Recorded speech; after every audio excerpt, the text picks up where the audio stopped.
বন্ধুরা কেমন আছো সবাই? আশা করি ভালো আছো। আসসালামু আলাইকুম, আমি তানজিলা তোমাদের মাঝে চলে আসলাম। আবারও দেখো আমার হাতে কিন্তু দেখতে পাচ্ছ এটা কি লাউ। তো লাউটা তো আমরা অনেক অনেকভাবেই খাই। লাউটা রান্না করে খাই, ভাজি করে খাই, ঘন্ট করে খাই। লাউ বিভিন্ন রকম রেসিপি আছে। তবে আজকে আমি যেটা করব সেটা কিন্তু শুধু লাউ দিয়ে রান্না করব না। আজকে আমি এই লাউটা না রান্না করে লাউয়ের যে এই যে চোচা আছে মজার, এই চোচার কিন্তু একটি রেসিপি তোমাদের সাথে শেয়ার করব। এই রান্নাটা আমাদের গ্রাম বাংলার। তবে এই রান্নাটার স্বাদটা যে এত মজার, একটু ট্রাই করে দেখো কি অবস্থা। তো আমরা কিন্তু কোনো কিছু ফেলে দিব না। আমি মা চাচির কাছে শুনেছি যে যত্ন করে অনেক কিছু রান্না করলে সেটার টেস্ট নাকি অসাধারণ হয়। তো চলো আমি তোমাদের মাঝে এই রেসিপিটা শেয়ার করি, তোমরা একটু খেয়ে দেখো কেমন হয় এবং সেই রিভিউটা আমাকে জানাও। তো বন্ধুরা, এই দেখো আমি লাউয়ের চোচা, যেটাকে তোমরা লাউয়ের খোসা বলে থাকো, সেটাকে দেখো যে এরকম করে কেটে নিয়েছি কুচি কুচি করে, এবং কেটে ধুয়ে পরিষ্কার করে নিয়েছি। সাথে নিয়েছি আরও এই যে নতুন আলু। আমি কয়েকটা আলু এরকম করে কুচি কুচি করে কেটে নিয়েছি এবং কেটে ধুয়ে পরিষ্কার করে নিয়েছি।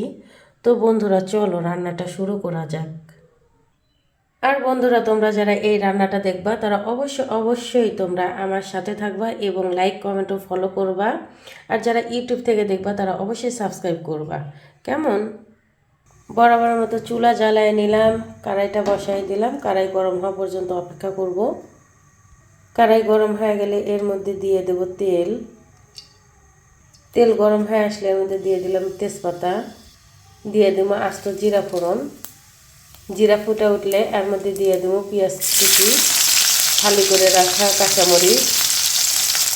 এখন এই পেঁয়াজ মরিচটা বাদামি করে ভেজে নেব। পেঁয়াজ বাদামি হয়ে আসলে এর মধ্যে দিয়ে দেবো এই যে কুচি করে রাখা লাউ চোচা, আমি পুরোটা দিয়ে দিলাম। এবং দিয়ে দেবো এই যে কুচি করে রাখা আলু, আমি এটা পুরোটা দিয়ে দিচ্ছি। এখন এটা একটু নাড়াচাড়া করে নেব তেলের মধ্যে।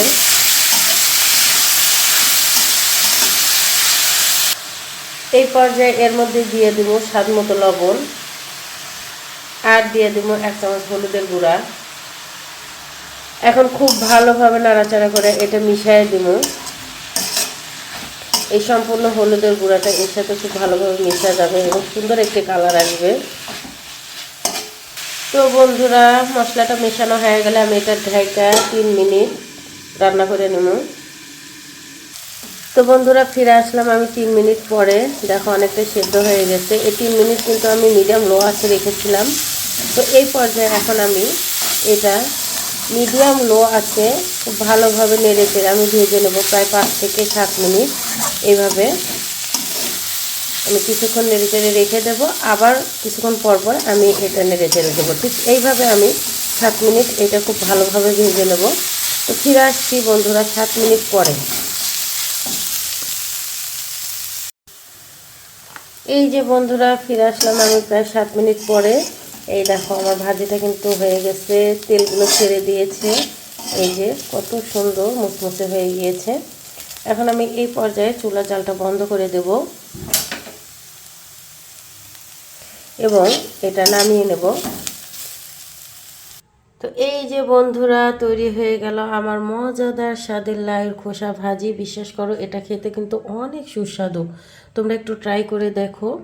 আর এরকম মজাদার মজাদার খাবার পেতে তোমরা অবশ্যই আমার সাথে থাকবা। আল্লাহ হাফেজ।